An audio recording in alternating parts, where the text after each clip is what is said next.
네, 세상을 움직이는 경제 이야기, 여러분의 경제 시야를 세계로 확 넓혀드릴 월드 이코노미 시간입니다. 앞서 말씀드렸던 FOMC 이야기 중심적으로 좀 다뤄보려고 하는데요. 중요한 건요, 이 회의 결과가 나올 때 미국뿐만이 아니라 전 세계가 이 회의에 주목하고 있다는 점입니다. 왜 이렇게 FOMC 정례회의가 중요한지 이거는 전문가 두 분 모시고 자세히 이야기 나눠보도록 하겠습니다. 잘 아시는 분이죠. ISS 경제연구소의 차영주 소장님 여기 나와 계십니다. 안녕하십니까? 예, 안녕하십니까? 그리고 한양대학교의 경제금융대학 이정환 교수님도 나오셨습니다. 고맙습니다. 예, 안녕하십니까? 이렇게 두 분이 와 계시니까 스튜디오가 꽉 차네요. 아주 좋습니다. 예. 저는 새벽에 일어나서 이거 내용을 살짝 보고 다시 잠들었거든요. 그런데 지금 나와 보니까 제작진이 성명문 번역도 이렇게 올려줬네요. 제가 워낙 영어를 못해서 그런 것 같은데 이 결과 발표 어떻게 보셨습니까, 소장님? 예, 일단 우리가 약간 긴장을 좀 어제만 해도 했었죠. 저요. 긴장 많이 했습니다. 그러니까 왜냐하면 FOMC가 이제 이틀간의 이제 정례 회의가 이루어지고 결과가 이제 우리나라 시간으로 오늘 새벽에 이제 발표됐는데 이게 첫날 이제 나온 얘기가 금리를 오히려 인하보다는 인상할 가능성에 대한 것들이 이제 뉴스 언론 보도가 되면서 월가 쪽에서도 그런 전망들이 좀 그런 있었잖아요. 것들이 나왔습니다. 그러면서 이제 미국 증시가 장 막판까지 밀리는, 그러니까 이제 증시 모양을 본다라면 장중에 소화했다라기보다는 장 막판까지 밀어내는 모습을 보이면서 상당히 어제 이제 저희가 휴장이었음에도 불구하고 긴장을 좀 했었죠. 다행스러운 것은 어제 열렸던 일본 시장이 그 후반에 조금 이제 시장을 끌어올리는 모습들을 이미 보여서 어느 정도는 그 가격하게 흐르지는 않을 것이다라고 얘기했었는데, 자, 결과부터 말씀드리면 일단 연준은 아직까지 시장에 긴장감을 주려고 하고 있다라는 느낌을 받습니다. 그러니까 지금 현재 목표치인 2%대까지 가기 위해서는 아직까지 좀 살펴봐야 될 것들이 있고, 근데 우리가 항상 이제 연준과 월가가 하는 얘기를 구분해서 보셔야 된다라고 말씀드려야 되는데, 우리가 과거 금리를 올릴 때도 연준은 계속해서 점도표에 따라서 결정하겠다라는 원론적인 얘기를 했지만 월가는 금리를 이제 그만 올릴 것이다라고 계속 얘기를 하면서 엇박자를 냈었죠. 이번에도 마찬가지입니다. 계속해서 연준은 지금 이제 원론적인 얘기를 하고 있고 그 표를 보고 판단해야 되지만 이제는 내려올 거야라고 계속 얘기를 하고 있다라는 거죠. 따라서 지금 이제 연준 같은 경우는 금리를 올리겠다 내리겠다라기보다는 지표가 좀 더 세밀하게 봐야 된다. 긴장감을 좀 높이고 있는 상황이다라고 말씀드릴 수가 있겠죠. 이건 두 가지 의미로 해석이 가능할 텐데요. 일단 첫 번째는 연준이 생각하는 것만큼 지금 금리 인하 속도가 이제 경기 인하 속도가 조금 이제 복잡하다라는 것이고, 하나는 오히려 시장에 대한 경고일 수도 있습니다. 시장이 섣불리 금리를 내릴 것이다. 대선 앞두고 금리를 내릴 것이다라고 하고 있지만 우리는 면밀히 검토하고 있다라고 하면서 긴장감을 주면서 오히려 이 정책 당국자들의 워딩에 좀 더 신경을 쓰고 있다라고 저는 생각이 들거든요. 따라서 일단 연준 같은 경우는 인하도 인상도 아닌 그런 부분들이지만 한 가지 인상적인 것은 시장과 소통하면서 인상은 없을 것이다라는 부분에 대해서는 못을 박았다라는 것은 상당히 긍정적인 의미를 부여해야 되지 않을까 싶습니다. 그러니까 약간 매파적인 신호도 있었지만은 그런 면에서는 시장을 안도하는 그런 측면도 있었다 말씀을 해주셨는데, 저는 개인적으로 이번에 그 성명문에 그 내용 들어갔잖아요. 물가 목표인 2%를 향한 추가적인 진전이 부족했다. 이 내용이 새로 추가가 됐던데 이거 좀 인상적으로 봤거든요. 교수님은 전반적인 내용 어떻게 보였습니까?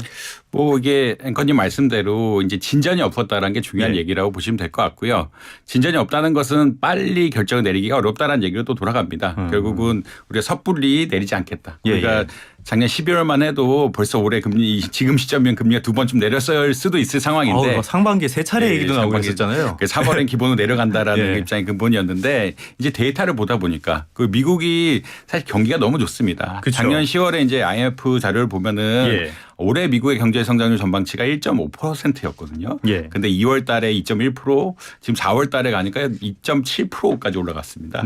그만큼 미국의 이제 수요가 탄탄하고 경기가 굉장히 좋기 때문에 사실 이제 경기가 좋으면 사실 물가가 올라갈 수밖에 없습니다. 왜냐하면 수요가 많다는 이야기이기 때문에 물가 안 올라가고 버틸 재간이 없는 이런 상황이고요. 결국은 이제 인플레이션 우려가 되는 것은 이제 공급 측에서 막 기름값이 올라간다든지 공급망이 붕괴된다든지 이런 것에서 올라가면은 굉장히 문제가 되는데, 이제 연준 입장에서는 경기가 좋아서 수요가 많고 수요 때문에 물가가 올라가는데 사실 이게 나쁜 신호는 아니다라고 인식을 하고 있지만 수요 때문에 올라가면 또 인플레이션 잡기 어려운 것도 사실이거든요. 그렇죠, 수요가 그렇죠. 너무 많이 늘어나게 되면은 물가 계속 올라가는 거고 물가를 잡으려면은 사실 기준금리 높이거나 지금 상태 유지를 해야 되는데 그러니까 데이터가 결국 그렇게 안 나오다 보니까 작년 10월만 해도 이제 경기가 좀 하강할 것이다라는 그런 기대 하에서 인플레이션이 좀 낮아지게 됐고 잡힐 것 같다라는 기대감이 있었는데 지금 그런 것이 좀 안 잡힌 것 같다라고 아마 보시면 될 것 같습니다. 근데 이제 나쁜 쪽으로 안 잡혔다기보다는 워낙 수요가 많이 늘고 있고 수요가 늘어서 임금도 늘고 뭐 부동산 가격도 오르고 일자리도 또 느는 이런 상황들이 발생하고 있다로 아마 생각하시면 되지 않을까 이렇게 보고 있습니다. 그래서 그 말씀을 하셨나 봐요. 스태그플레이션은 일축을 했잖아요.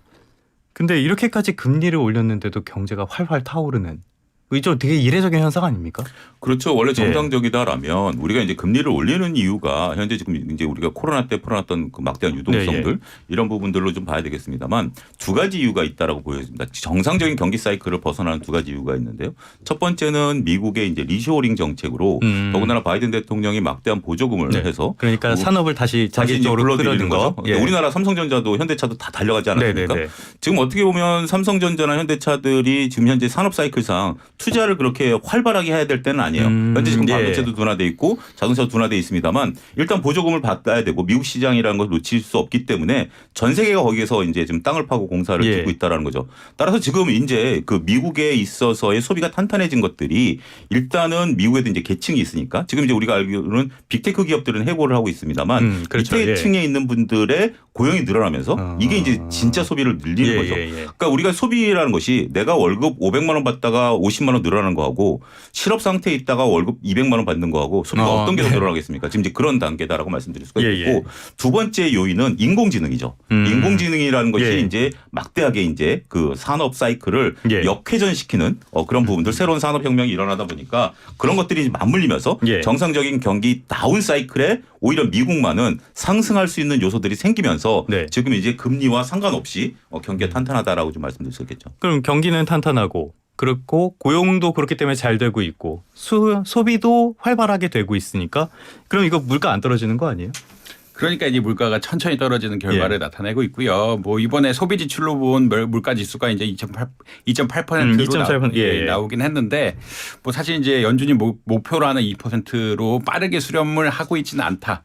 사실 EU존 같은 경우에 지금 뭐 물가 상승률이 2.4%대까지 나오면서 흔히 말하는 목표로 빠르게 수렴을 하고 있는데 이렇게 경제가 좋다 보니까 특히 소비가 좋다 보니까 아무래도 수요를 뒷받침하려면 결국 물가가 올라갈 수밖에 없는 이런 상황들이 발생을 하고요. 그렇다는 얘기는 연준에 예측했던 경로에서 자꾸 좀 벗어나고 있다라고 보시면 될 것 같습니다. 성장률 전망치도 그렇고 특히나 고용 부분에서 좀 뭐 소장님 하나 안 말씀하신 게 있는데 결국은 이제 그 베이비 부머들이 은퇴를 하면서 다른 사람들 그러니까 젊은 세대들이 좀 취직하기 쉬워졌거든요. 그렇다는 얘기는 그분들이 이제 실업 상황에서 일자리를 취하기가 굉장히 쉬워졌고 그렇기 때문에 고용도 굉장히 좋고 그다음에 일자리도 많고 그러니까 베이비 부머들이 또 베이비 부머란 말 자체가 인구가 굉장히 많다는 말입니다. 그분들 이제 코로나19 때 흔히 말 주가도 많이 오르면서 자기 연금 계좌 탄탄하니까 굉장히 빨리 리타일 했고요.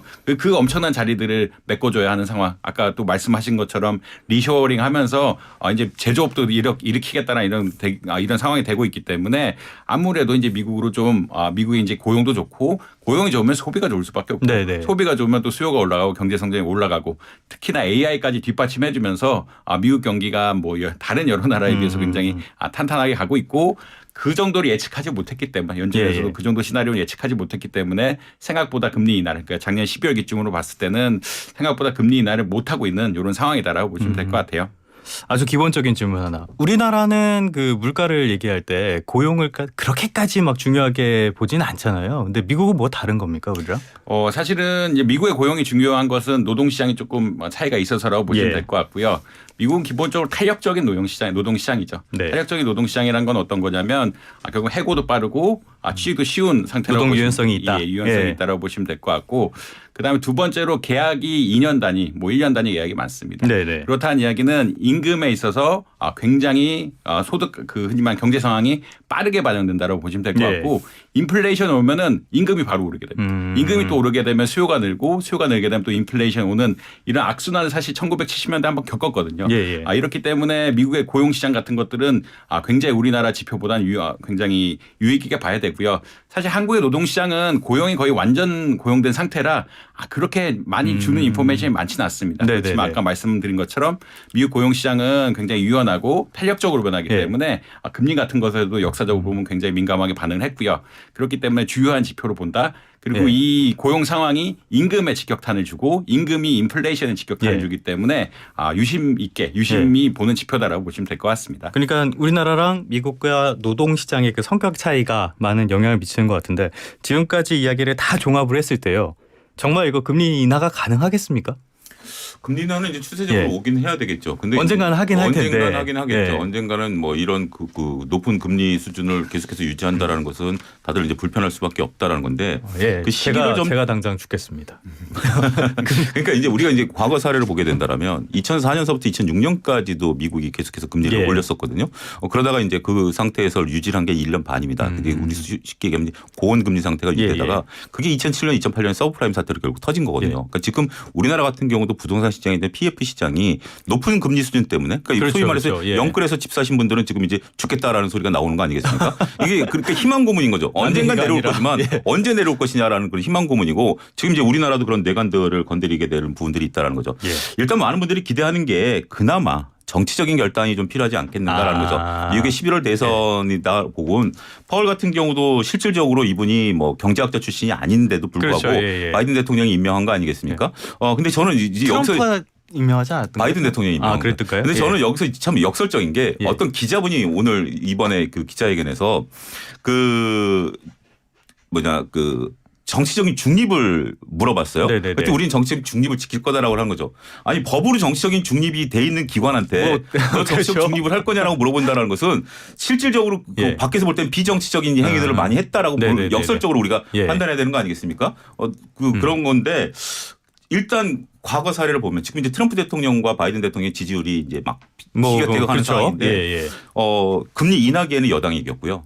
금리가 높은 금리 수준에서 유지하거나 올라갈 때는 야당이 이겼습니다. 그러니까 이제 바이든 대통령 입장에서 본다라면 그래서 기자분들이 이제 정치적인 입김에 대한 가능성을 언급을 했지만 거기다 대놓고 내가 정치적입니다라고 얘기할 사람이 누가 있겠습니까? 원론적인 대답을 한 거지만 그만큼 많은 분들이 이제 기대를 하는 거고 만약에 그게 이제 정말로 이제 그 파월이 그 부분에 대해서 고집이라든지 밀고 나간다라면 아마 내년 정도로 좀 수년해야 되지 않을까라는 부분들도 봐야 될 것 같습니다. 사실 트럼프가 지금 그 금리 인하면 안 된다 이렇게 공개적으로 이야기를 하고 있잖아요.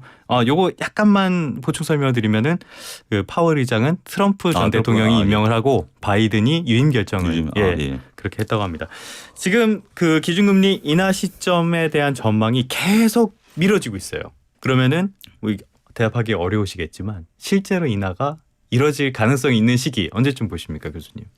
뭐 말씀하신 대로 이게 정치적 의사결정이 이루어진다라고 하면은 이제 뭐 11월 전에 한번은 이루어질 가능성이 있겠고요. 근데 사실 이제 시장의 전망이 오늘은 조금 좋아지긴 했는데 올해 이제 그러니까 뭐 예측치로는 봤을 때 이제 시장이 올해 한번 금리를 인하할 것이냐를 봤을 때 원래 40%라고 했는데 올해 요번에 파월 의장의 발언이 조금 비둘기파적이다 보니까 죄송합니다. 30%라고 했는데 파월 의장의 발언이 비둘기파적이다 보니까 40%까지 올라간 상황이긴 합니다. 그래서 뭐 정치적으로 결단을 내리면 이제 11월 선거가 아무래도 있고 그다음에 아까 말씀드린 것처럼 미국 개인의 연금 계좌들은 주식에 굉장히 많이 연동돼 있기 때문에 미국은 우리나라는 달리 국민연금이 아니고요. 개인이 연금 계좌를 가지고 있어야 되는데 개인 연금 계좌를 통해서 주식에 엄청나게 투자를 합니다. 주식에 엄청나게 투자를 한다는 얘기는 주가가 올라가게 되면은 자기가 돈이 얼마나 쌓이는지 쉽게 인식을 할 수 있거든요. 그렇기 때문에 금리를 낮추면서 주가를 부양하려고 굉장한 정치적인 의도가 분명히 있다라고 말씀드릴 수 있겠고요. 사실은 뭐 보자라고 하면은 뭐 정치적인 의사결정을 한다라고 하면은 뭐 11월 이전에 한번 내릴 수도 있지 않을까라는 생각을 하고 있고 그렇지만 무엇보다는 이 지표가 조금은 받쳐주는 결과가 나와야 된다. 지표가 지금처럼 뭐 소비가 너무 많다든지 그다음에 임금이 지나치게 상승한다든지 이런 결과가 나오면 사실은 아무리 이제 정치적인 의사결정을 한다고 할지라도 연준 위원들이나 그러니까 그 FOMC 위원들이나 연준 의장은 독립적인 스탠스를 지킬 수밖에 없기 때문에 그런 의사결정을 하기는 굉장히 어렵습니다. 물론 이제 아무래도 좀 이런 상황을 봐서 우호적으로 할 수는 있겠지만 지표가 기본적으로 받쳐줘야 되는 건 뭐 기본이다. 그래서 혹시나 있게 된다라 그러면 뭐 11월 선거 이전에는 조금 내릴 가능성이 있지도 않을까. 뭐 이 정도는 말씀드릴 수 있을 것 같아요. 그 지금 좀 급하게 그 페드워치 툴 요거 좀 보고 있는데 연말 금리 수준을 5.0에서 5.25 정도로 보는 게 한 40% 정도 되네요. 그러면 한 차례 인하라는 뜻인데 이 전망, 대선 전 인하 전망에 소장님도 동의하십니까? 글쎄요, 우리가 이제 뭐 전망을 한다라는 것이 상당히 좀 어렵습니다만. 그렇죠. 네. 근데 저는 한 60% 정도 가능성은 있다라고 좀 보여집니다. 왜냐하면 뭐 아무래도 뭐 그 독립돼서 결정할 수 있겠습니다. 중요한 것은 교수님 말씀하신 것처럼 빌미를 좀 지표가 줘야 된다라는 거죠. 지금 지표가 이렇게 나와 있는 상태라면 아무리 뭐 하고 싶어도 할 수가 없는 거죠. 근데 만약에 지표가 이거보다 조금 낮아지는 신호가 보인다라면 그거를 이유로 해가지고 조금 이제 할 가능성이 좀 있다라는. 그러니까 우리가 이제 이 청취자분들께서 좀 보셔야 되는 게 파월과 연준 그다음에 연준 위원들의 어떤 그 생각을 우리가 읽어내려고 하기보다는 그들이 보고 있는 기본적인 베이지북이라든지 기본적으로 보고 있는 지표들의 변동성 이런 것들을 좀 민감하게 보셔야 될 것 같아요. 그 외에 월가에서 나오는 얘기들이나 뭐 이런 것들은 어떻게 보면 좀 소음에 가까운 얘기일 수도 있겠다. 내가 이렇게 본다. 내가 이렇게 본다라는 그런 얘기들이기 때문에 그런 것들을 좀 구분해야 되지 않을까 싶습니다. 사실 페드워치 툴 이런 걸 보다 보면은 이랬으면 좋겠다라는 그런 기대감이 많이 반영이 되는 것 같기는 해요. 그런데 여기서 좀 짚어봐야 될 게 연준이 계속 이야기하는 게 물가 상승률 2%잖아요. 요거 실제로 가능한 수치라고 보세요? 그 2%를 누가 정했는지 혹시 아십니까? 모르겠어요. 2%를 정한 게 1989년 뉴질랜드 중앙은행 총재가 이거를 정한 거예요. 그게 이제 그때 당시만 해도 물가 목표치라는 것이 없었기 때문에 나름대로 이제 계산을 해서 하는데 이거를 이제 뉴질랜드가 정하니까 호주가 받았고 캐나다가 받고 그러다 보니까 이게 하나의 컨센서스가 된 겁니다. 선진국의 기준이 돼 버렸어요. 컨센서스가 된 거예요. 그래서 어떤 물론 이제 계산을 이제 정확히 해야 되는 것도 있긴 하겠습니다. 이게 컨센서스가 그렇게 돼버린 상황이 돼버린 거예요. 그래서 이제 2% 목표치를 했는데 여기에 대해서 이제 지금 경제도 발전을 했고 여러 가지 있는 상황에 대해서 이제 많은 지금 이제 특히 이번에 미국의 이제 경제 물가 상승률이 높았을 때 특히 이제 미국의 경제학자들 중심으로 해서 이걸 좀 높여야 된다. 3에서 한 4% 정도를 해야 우리가 이제 지속 발전이 가능하다라고 하고 있습니다만 지금인데 그렇지만 파월 의장을 비롯해서 연준의 이제 그 위원들은 절대 요지부동입니다. 2%를 가야 된다라고 지금 얘기를 하고 있고 왜냐하면 그분들이 배운 게 그거니까 공부한 게 그거니까. 근데 시대가 바뀌면 학문도 바뀌어야 되는데. 근데 이제 어쨌든 뭐 그분들 입장에서 그렇기 때문에 이 목표라는 것이 참 우리가 그 보면 참 약간의 좀 뭐 어이가 없다 뭐 이렇게 생각할 수도 있긴 하겠습니다. 그래도 어쨌든 지금 뭐 연준이라든지 다 이렇게 보는 것은 2%를 향해서 지금 가는 거기 때문에 그 부분을 우리가 인정을 해야 되지 않을까 싶습니다. 그럼 교수님께서는 이걸 2%뭐 기후 위기도 있고 여러 가지 문제가 있어가지고 달성이 어렵다라는 지금 계속 전망도 분석 같은 것도 나오고 있잖아요. 이걸 높여야 된다라는 주장에 대해서는 교수님은 어떻게 보세요? 뭐 저는 이제 아무래도 배운 게 2%다 보니까 여기 배우시는데 사실 이제 거시경제 모형들에서 뭐 테일러 룰이라고 일반적으로 목표 수준을 정하는 것들인데 그 2%가 미국의 경제 성장률을 비교해 보면은 부담이 되지 않는 만큼 경제 성장이 부담이 되지 않는 물가 수준이다라고 모형들을 여러 가지 또 돌려보니까 그렇게 나와서 이런 결과들이 좀 분명히 있긴 하고요. 근데 이제 그 연준에서는 보수적으로 갈 수밖에 없습니다. 왜냐하면 이게 3% 그 물가란 건 아까 임금 메커니즘에 대해서 얘기를 했는데 미국은 물가가 오르기 시작하면은 빠르게 올라갈 수 있는 구조라고 아까 말씀드렸는데요. 아무래도 임금 같은 것들이 탄력적으로 올라가게 되고 탄력적으로 올라가게 되면은 부동산 가격 역시 또 뒷받침해서 빠르게 올라갑니다. 이게 두 개가 올라가면 임대료랑 임금이 올라가게 되면 소비가 늘고 그리고 또 물가가 올라가게 되는 이런 부정적인 사이클이 있기 때문에 연준에서는 사실 보수적으로 갈 수밖에 없고 2% 수준이 예전에 뭐 한 것이다라는 의견도 있긴 하지만 아무래도 안정적으로 운영하기 위해서는 뭐 불가능한 수치는 아니다라고 보시면 될 것 같고요. 그리고 이제 이게 물가가 물가 수준이 아니라 상승률이거든요. 상승률이란 거는 뭐 작년에 비해서 2% 오른다라는 이야기이기 때문에 뭐 불가능한 수준은 아닌 것 같다. 그리고 이제 연준이 우려하는 이런 상황 1970년대 후반에 인플레이션율이 거의 뭐 8% 9%가 지속적으로 이어지는 이런 상황들 물가가 오르고 임금이 오르고 집값이 올라가고 이런 부정적인 사이클을 막기 위해서라면 안정적으로 유지할 수밖에 없다. 그리고 이번 기 내에서는 이게 바뀌기는 어렵고 장기적으로 이제 경제 성장률 같은 것들이 사실 AI 전환 같은 것들이 미국 경제 성장률에 얼마나 영향을 미치는지 아직까지는 모르죠. 좀 어렵거든요. 예. 이게 몇 년간 데이터가 쌓이고 이게 축적이 된다라고 그러면 우리가 이제 장기 균형점을 바꿔야 된다는 논의가 나올 수 있긴 하지만 아직까지는 조금 시기상조다. 그리고 2%를 유지하는 것이 안정적으로 물가 관리하는 데는 분명히 도움이 될 거다라고는 말씀드릴 수 있을 것 같습니다. 뭐 현실적으로 그쪽에서 2%를 이야기를 하는데 우리가 올려야 된다. 뭐 이런 게 별 의미는 없죠. 그래서 아까 소장님 말씀하신 대로 그거를 현상으로 그냥 받아들이고 거기에 맞춰가는 게 좋을 것 같습니다. 미국에서 우리나라로 이렇게 한번 와보도록 할게요. 그 브릿지로 FOMC 회의를 하면은 전 세계가 다 주목을 하잖아요. 앞서 말씀을 드렸는데 왜 그러는 건가요? 최근에 이제 미국의 금리를 결정하게 되면은 다른 나라 기준금리 정책에 큰 영향을 미칠 수밖에 없기 때문에 그렇다고 보시면 될 것 같고요. 아무래도 지금 외환 시장이 계속 우려가 되는데 일본이 엔화 가치가 역대 30년 만에 최저점을 찍었다. 우리나라도 이제 1,400원을 돌파했다가 다시 안정된 시기인데 미국의 기준금리를 보면은 결국은 다른 나라들과의 격차들이 어떻게 보면 결정이 될 것이고요. 그리고 격차가 얼마나 오래 갈 것이냐에 따라서 외환 시장 같은 것들이 굉장히 흔들릴 수밖에 없습니다. 이렇게 흔들리게 된다는 이야기는 어떤 거냐면 타국의 금리 정책, 그러니까 미국 이외의 금리 정책에도 큰 영향을 미칠 수밖에 없거든요. 큰 영향을 미칠 수밖에 없는 이런 상황이기 때문에 미국의 기준금리 정책에 대해서 굉장히 민감하게 반응할 수밖에 없는 상황이라고 보시면 될 것 같고, 그리고 이제 연준의 FOMC 결정이라는 게 미국의 경제 상황을 이야기하는 가장 중요한 논의이기 때문에 이런 논의들을 보고 각국의 경제 상황들 그리고 수요 같은 것들 예측하고 이런 것들이 전반적으로 반영이 된다라고 아마 이해하시면 되지 않을까 생각합니다.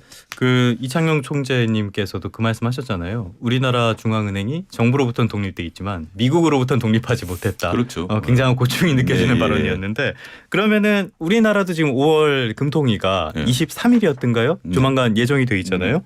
미국이 저렇게 나오면은 우리 역시 금리를 낮추기가 어려운 상황, 더 어려워진 상황이라고 봐야 되지 않을까요? 그러니까 지금 저는 이창용 총재님은 개인적으로 알진 못하지만 역대 어느 은행 총재보다도 상당히 조금 고뇌가 많은 자리 물론 편한 자리는 아니지만 그렇게 되지 않을까 싶어요. 왜냐하면 지금 이제 여러 가지를 이제 진짜 시어머니들이 많은 거죠. 진짜 미국도 시어머니고, 그렇죠. 우리나라 당국도 뭐 일종의 시어머니고, 그다음에 이제 부동산 문제도 시어머니고, 물가도 시어머니고, 다 그런 상태인데 며느리가 집 나가겠어요. 뭐 이런 정도이죠. 그러니까 이제 지금 한동안은 우리가 가장 먼저 금리를 올린 상황이었습니다만 미국이 계속 금리를 올렸고, 근데 우리는 이제 따라가다가 도저히 이거 따라가면 이제 뱁새가 황새 따라가다가 가랑이 찢어진다 그래서 이제 한 포인트에서 멈추시긴 했는데 근데 이제 미국이 금리를 좀 내려줘야 우리도 이제 내려갈 수 있는 부분들인데 지금 이제 어떻게 보면 일본이 먼저 터진 거죠. 그러니까 이제 우리가 미국과 우리나라 이제 금리 격차가 있다 하더라도 상대적으로 미국이 이제 곧 금리를 내릴 거야? 그럼 우리도 금리를 내리면 우리 원화가 좀 괜찮게 버틸 수 있는 거 아니야? 이런 분위기를 줬습니다만 지금 이제 일본과 미국의 금리 격차가 계속해서 유지가 되다 보니까 일본 엔화가 좀 약세를 보인 거 아니겠습니까? 그렇죠. 그럼 이제 우리 원화도 이제 또 약세를 보일 수 있는 틈새가 이제 투기적인 세를 볼 수도 있다라고 보는 거죠. 어찌됐든 지금 이제 우리나라 같은 경우는 당장 미국의 시어머니보다는 국내 상황에 더 집중할 수밖에 없다. 지금 이제 선거 끝난 이후에 PF 문제라든지, 그다음에 이제 자영업자분들의 이제 대손 문제라든지, 그다음에 이제 개인 소득에 대한 문제라든지 이런 부분들 때문에 지금 일단 당분간은 그렇다고 우리가 금리를 먼저 내릴 수는 없습니다. 이제 유럽 같은 경우는 금리를 내리겠다라고 해서 경계 거기는 뭐 독일 같은 경우 둔화되고 있긴 하겠습니다만 아직까지는 우리는 특별히 현재 상태를 좀 유지하면서 눈치를 볼 가능성이 있지 않을까 그렇게 말씀드릴 수 있겠습니다. 그 우리가 동결을 택할 때는 주요국 가운데서 가장 먼저 미국보다 앞서서 동결을 했잖아요. 방금 인하를 먼저 하긴 어렵다고 말씀을 하셨는데 교수님은 어떻게 보세요? 그래서 인하를 먼저 하기 어렵기 때문에 사실 최근 그러니까 논의는 분명히 있고요. 왜냐하면은 아무래도 이제 외환 시장에 대한 우려 때문에 그렇다라고 보시면 될 것 같고요. 그러니까 환율이 변동성이 심해지고 환율이 1,400원 얘기까지 나오고 있으니까 실물가 올라가게 되고 또 인플레이션 압력이 작용되는 그런 문제들이 있는데 최근 이제 자영업자라든지 중소기업 상황이 심상치는 않습니다. 최근에 뭐 보증이라든지 이런 데이터 보면은 뭐 사고율이 뭐 거의 7%, 그러니까 굉장히 많이 이제 보증 사고 같은 것들이 나고 있다. 그다음에 중소기업 대출 같은 것들이 실질적으로 은행에 좀 부담이 될 정도로 부실화되면서 부담이 될 정도로 하고 있기 때문에 우리나라 경제 성장률은 반도체 되면 좋지만 양극화가 또 심해지고 있거든요. 양극화가 심해지고 있고 이것이 이제 경제를 흔히 말하는 내수를 억누르고 있는 이런 상황들이기 때문에 이것을 본다라고 하면은 결국은 미국이 하도 안 내리니까 네네. 이게 좀 선제적으로 내릴 필요도 있지 않느냐라는 논의가 나오는 것도 사실입니다. 왜냐하면 언제 떨어질지 모르는데 이거 미국법 기준만 가다가는 우리나라 이제 어떻게 보자면 소상공인이나 중소기업들이 너무 힘들기 때문에 그러니까 사실 뭐 그 3월 4월만 해도 미국이 내려야 당연히 우리가 내릴 거라고 생각했는데 미국 올해 안 내리면은 내년까지 또 기다려서 해야 된다라는 의견들이 나오고 있어서 내년까지 기다려야 되느냐라는 네네. 그런 의견들이 나오고 있어서 결국은 조금 우리나라 경기 상황까지 보면서 한국은행이 아마 결정을 내릴 것 같고요. 그런 것의 중심은 아까 말씀해 주신 것처럼 이제 중소기업이라든지 예. 소상공인의 부실 이에 따른 뭐 내수 부진 이런 것들이 아마 주요 지표가 되면서 금리를 결정하지 않을까 이렇게 생각을 하고 있습니다. 그러니까 먼저 내리면은 아프긴 아프겠지만 더 아플 수도 있으니까 일단 조금 내릴 수도 있다라는 말씀해 주셨고요. 시간이 얼마 안 남았는데 간단하게 교수님께 그 4월 소비자 물가 동향 오늘 나왔거든요. 이거 2.9% 나왔어요. 어떻게 보였습니까? 3%대 아래로 떨어져서 일단 다행이다라고 말씀드릴 수 있겠고요. 결국은 뭐 과일 가격이라는 신선 제품에 대한 어떤 예. 물가 상승률이 여전히 높긴 하지만 그래도 이제 계절적인 요인이 완화가 되면서 그거는 사실은 3, 4월에 사과 가격이랑 배 가격이 오르는 것은 공급이 안 돼서 오르는 거거든요. 예. 뭐 어쩔 수 없는데 근데 그런 것들이 요인들이 잦아들면서 기본적으로 좀 물가 상승률이 안정이 돼가는 게 아니냐. 하느니 목표한 대로 좀 안정이 돼간다고 하면은 금리 인하에 대한 기대감 역시 약간은 형성시킬 수 있는 그런 상황인 것 같긴 합니다. 국내 근원 물가가 2%대 초반이 나왔어요. 예. 그러면 일단 안정세로 가고 있다고 봐도 되는 건가요? 국내 상황만 봐도. 예. 지표상으로 좀 안정적으로 좀 네. 가고 있다라고 좀 말씀드릴 수가 있겠고 예. 말씀하신 것처럼 이제 계절적인 요인이 분명히 이제 반영이 된 거고 지금 이제 특별히 우리가 뭐 인플레를 자극할 만한 그런 요소들은 지금 특별히 없는 상황이거든요. 예. 그렇기 때문에 현재 추세가 좀 이어지는 것이 이제 좀 다행스럽다라고 좀 말씀드릴 수가 있겠고 정치적인 일정도 끝난 상황에서 이런 지표가 나왔다라는 것은 네. 상당히 좀 의미를 부여해야 되지 않을까 이렇게 좀 말씀드릴 수 있겠습니다.